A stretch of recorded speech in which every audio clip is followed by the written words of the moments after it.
말씀의 제목을 읽어봅시다. 시작. 인간의 지혜다. 인간의 지혜로 뭘 할 수 있느냐? 인간적인 일들을 할 수 있죠. 인간의 지혜로 인간적인 일들을 할 수 있습니다. 우리는 하나님 주시는 지혜를 가진 자들이 되어야 합니다. 똑같이 지혜지만 인간의 지혜는 인간을 이롭게 하는 것이고 하나님의 지혜는 하나님을 영화롭게 하는 것이다. 결국 사람에게 유익이 되지만 먼저 하나님께 영광이 되어지고 하나님의 영광의 목적들로 쓰여지게 되어 있다는 겁니다. 우리는 인간들을 이렇게 하는 것으로 끝나는 것이 아니고 하나님을 영화롭게 하는 데 쓰임받는 그런 지혜를 가지시기를 주의 이름으로 축원합니다. 17장 1절에 아히도벨이 또 압살롬에게 이르되 이제 나로 하여금 사람이 12,000명을 택하게 하소서. 오늘 밤에 내가 일어나서 다윗의 뒤를 추적하여 했습니다. 자, 아히도벨이 계략을 짰는데 지혜를 짜서 뭘 하느냐?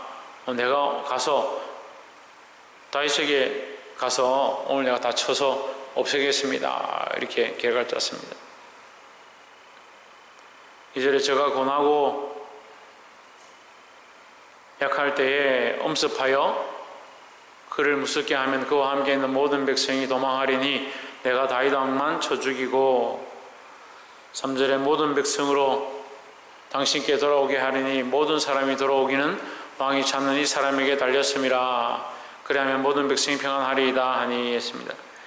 이 아히도벨은 가서 내가 사람을 데리고 가서 이 다윗만 쳐 죽이고 나머지 다 돌아오게 하겠다, 이제 이런 작전을 짠 거죠. 근데 5절에 보시면 압살롬이 이르되 아렉 사람 후세도 부르라. 우리가 이제 그의 말도 듣자 하니라 했습니다.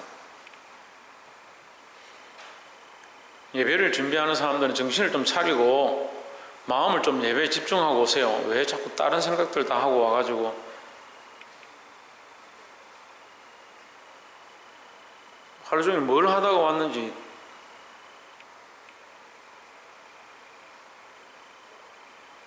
이 아비멜렉이, 이 아히도벨이 자기가 그 지혜를 짜서 다윗을 없애겠다라고 생각을 했습니다.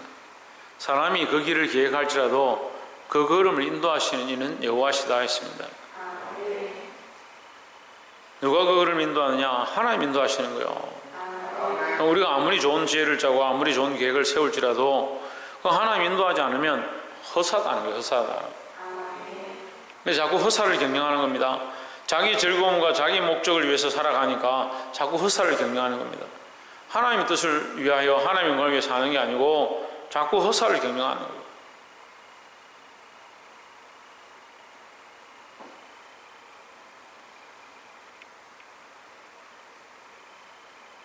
갈수록 예배가 왜 자꾸 이렇게 돼가는지 모르겠어요.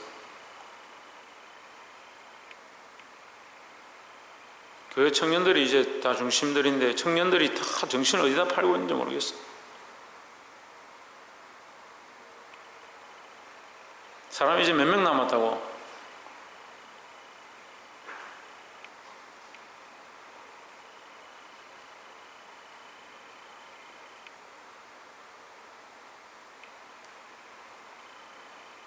언제쯤 정신을 차리려고 하는지 모르겠네요. 여러분이 없어도 하나님 일하신다니까요. 여러분이 소중하고 귀중하고 여러분들이 없으면 안 되지만 여러분이 없어도 하나님 일하세요. 여러분이 없으면 안 되지만 여러분이 없으면 다른 사람을 쓰시는 거죠. 자기 스스로 하나님을 쓸 자리를 자기 스스로 차버리고 자기 마음대로 사는데 하나님 쓰시겠지. 천만의 말씀입니다.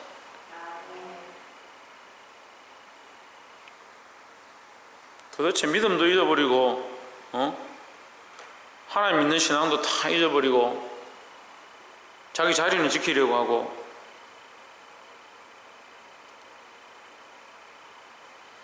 아히도벨이 이 계략을 짜지만 하나님이 그것을 허락지 아니하십니다.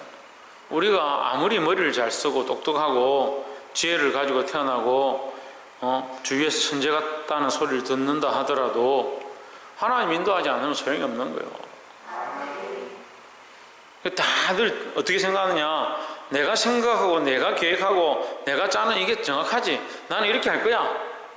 그렇게 하면 되겠지 생각하죠.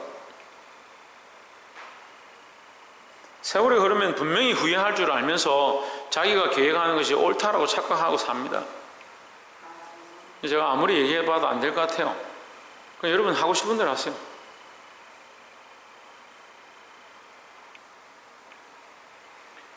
그래서 우리가 나눈 첫 번째 말씀, 인간의 죄는 하나님 인도하지 않으면 소용이 없다. 5절에 압살롬이 이르되 아렉 사람 후세도 부르라 우리가 이제 그의 말도 듣자 하니라 했습니다. 이 압살롬이 아히도벨이 그의 모략가인데, 압살롬의 모략가인데 후세도 부르라. 후세는 다윗의 모략가죠. 다윗을 따르던 자인데 후세도 불러서 그 말도 들어보자 하는 겁니다. 6절에 후세가 압살롬의 이름에 압살롬이 저에게 말하여 이르되 아히도벨이 여차여차히 말하니 우리가 그 말대로 행하랴. 그렇지 아니하거든 너는 말하라 했습니다. 아히도벨과 이 후세의 모략이 어떻게 다르냐면, 아히도벨은 1만 2천 명만 주면 내가 가서 다윗만 잡아오겠습니다 이렇게 했고, 후세는 어떻게 하느냐, 다단에서부터 브엘사바까지 모든 이스라엘 군사를 다 모아가지고 한꺼번에 구름처럼 이슬처럼 그들 위에 덮쳐서 한꺼번에 다 몰살시키자, 멸망시키자, 이제 이런 계획이었습니다. 10절에 비록 용감하여 사자 같은 자의 마음이라도 저상하리니 낮아지리니 이는 낙담하리니 이는 이스라엘 무리가 왕에 붙이는 영웅이요 그 종자들도 용사인 줄 알미니이다. 14절에 보시면 압살롬과 오는 이스라엘 사람들이 이르되 아렉 사람 후세의 모략은 아히도벨의 모략보다 낫다 하니 이는 여호와께서 압살롬에게 화를 내리려 하사 아히도벨의 좋은 모략을 파하기로 작정하셨음이로라 했습니다. 결국 아무리 인간이 좋은 지혜를 짜도 누가 허락하지 않으면, 하나님께서 허락하지 않으셨기 때문에 이 아히도벨이 지혜가 없는 게 아니고 명철하지 않은 게 아닙니다. 여러분들이 다 지혜롭고 명철해요. 보니까 다 자기 생각대로 잘 사는 거 보니까, 자기 계획대로 잘 살아가는 거 보니까 다 똑똑해요. 안 똑똑한 사람이 없어요. 근데 문제는 뭐요? 하나님께서 물리치시는 게 문제죠. 하나님께 쓰임받지 않으면 그 계획이 무슨 소용이 있냐는 거죠. 그러니까 실컷 자기가 계획해서 뭐하냐, 자기 입고 자기 먹고 자기 즐기고 자기 사는데 바쁜데 하나님 영광에서 뭐 어떻게 살겠습니까? 그러면서 하나님 내게 왜 복을 주지 않습니까? 왜 나를 인도해 주지 않습니까? 자기는 자기를 위해서 살면서.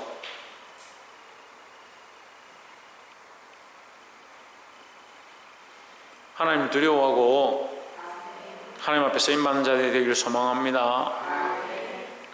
18절에 보시면 한 손이 저희를 보고 압살롬에게 고한지라 그 두 사람이 빨리 달려서 바울이 어떤 사람의 집으로 들어가서 그 뜰에 있는 우물 속으로 내려가니 그 집 여인이 덧벌것을 가져다가 우물아구를 덮고 빻은 곡식을 그 위에 널매 도무지 알지 못하더라 했습니다. 위장을 했는데 이 후세가 아비아달, 사독과 아비아달 두 제사장에게 얘기하고 그것을 계집종을 통해서 전달하고 또 그것을 다시 요나단에게 전달하고 그 요나단이 가서 다윗에게 얘기를 하는 거죠. 다윗이 이것을 이미 짜놓은 겁니다. 짜놨는데 이 전달하는 모습을 어떤 소년이 보고 압살롬에게 일러 바친 거예요. 그 가다가 이 사독과 아비아달이 가다가 놀래가지고 요나단과 아히마아스가 가다가 놀래가지고 급하게 어떤 사람 집에 들어가서 우물 속에 숨었는데 그 집 여인이 그 위에 우물 뚜껑을 덮고 그 위에다 곡식을 널어 놓으니까 원래부터 이 덮여 있는 것처럼 보이는 거죠. 그러니까 아무도 알 수 없게 이렇게 위장을 해 주었습니다. 사람의 지혜로 하면 얼마든지 발각되고 실패하고 질 수밖에 없는 것이 다윗의 편에 서는 겁니다. 그런데 하나님께서는 다윗을 성립케 하시는 거죠. 지금 나라의 권세는 압살롬이 잡고 있고 그에게는 모략가가 아히도벨 같은 모략가가 있고 그 많은 군사도 있었지만 하나님께서 그를 파괴하시는 겁니다. 다윗에게는 아무것도 없죠. 다윗은 지금 피난을 가고 도망치고 있는 중이고 나루트에 지금 머물러 있습니다. 이 지금 군사들이 와서 덮치면 죽을 수밖에 없는 상황입니다.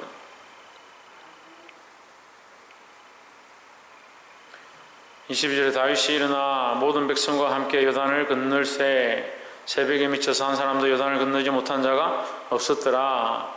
(23절에) 아히도벨이 자기 묘락이 시행되지 못함을 보고 나귀의 안장을 씌우고 떠나 고향으로 돌아가서 자기 집에 이르러 집을 정리하고 스스로 목매어 죽음에 그 아비멜에 장사되니라. 예, 이 결론이 뭐냐면 하나님 없는 자의 지혜, 하나님 없는 자의 모략은 어떻게 됩니까? 죽음으로 끝났습니다. 죽음으로. 하나님 없는 지혜는요, 세상에서는 대단한 것처럼 보일지 모르겠지만 하나님 앞에서는 아무것도 아니다라는 거죠. 우리가 이걸 모르기 때문에 자꾸 뭐 하느냐, 내 지혜와 내 모략과 내 방법을 자꾸 세우는 겁니다. 교회도 왜 다툼이 나느냐, 내 생각은 이건데 왜 내 생각대로 하지 않느냐, 내 방법은 이건데 왜 내 방법은 알아주지 않느냐, 자꾸 자기 방법대로 하려고 하는 거죠. 하나님 세우지 않으면 이 세우는 것이 헛된 것이고, 하나님 앞에서 바로 세우지 않으면 그 집을 짓는 것이 허사임을 알지 못하는 거죠. 인간의 이 교만은 결국 패망이다. 인간의 교만한 것은 결국 망하는 것이다. 사랑하는 성도 여러분, 이 사실을 알고 교만하지 말기를 주의 이름으로 축원합니다. 마지막 세 번째로 27절에 다윗이 마하나임에 이르렀을 때 암몬 족속에게 속한 납바 사람 나하스의 아들 소비와 로데발 사람 암미엘의 아들 마길과 로글림 길라 사람 바르실레가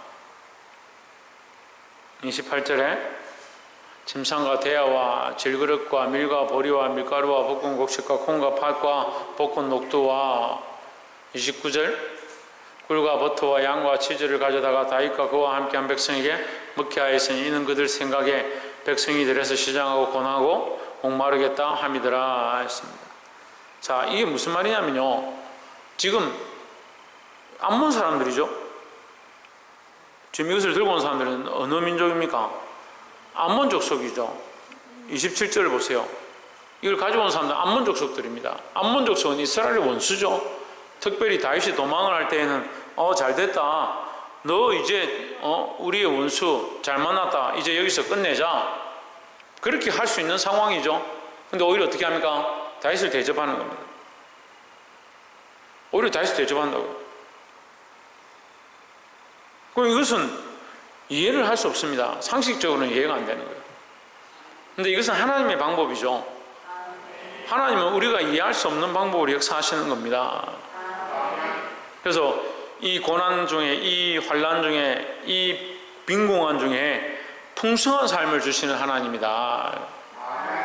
우리 세 번째 나눌 말씀은 풍성한 것을 채우시는, 풍성하게 채우시는 하나님의 은혜다라는 겁니다.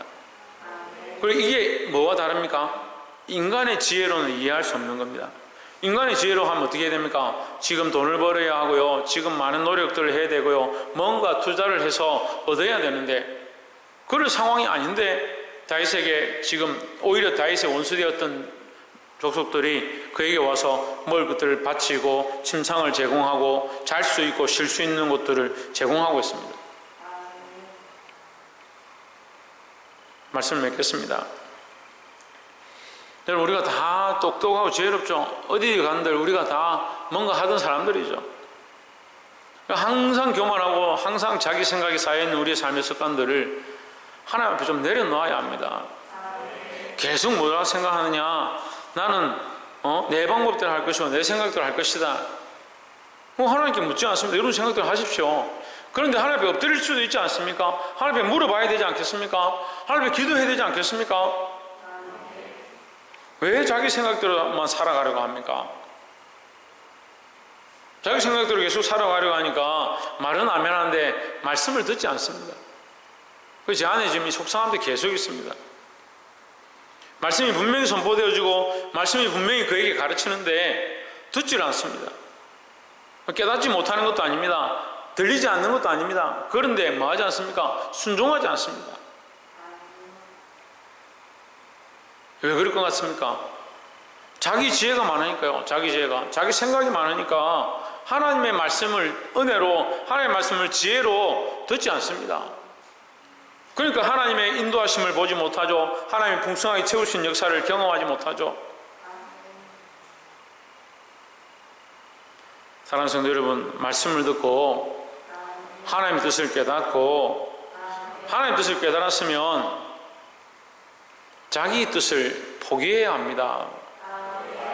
하나님 뜻 앞에 순종하고 자기 삶을 내려놓을 수 있는 그런 참된 지혜를 가질 수 있는 저와 여러분 되시기를 주의 이름으로 축원합니다. 기도하겠습니다.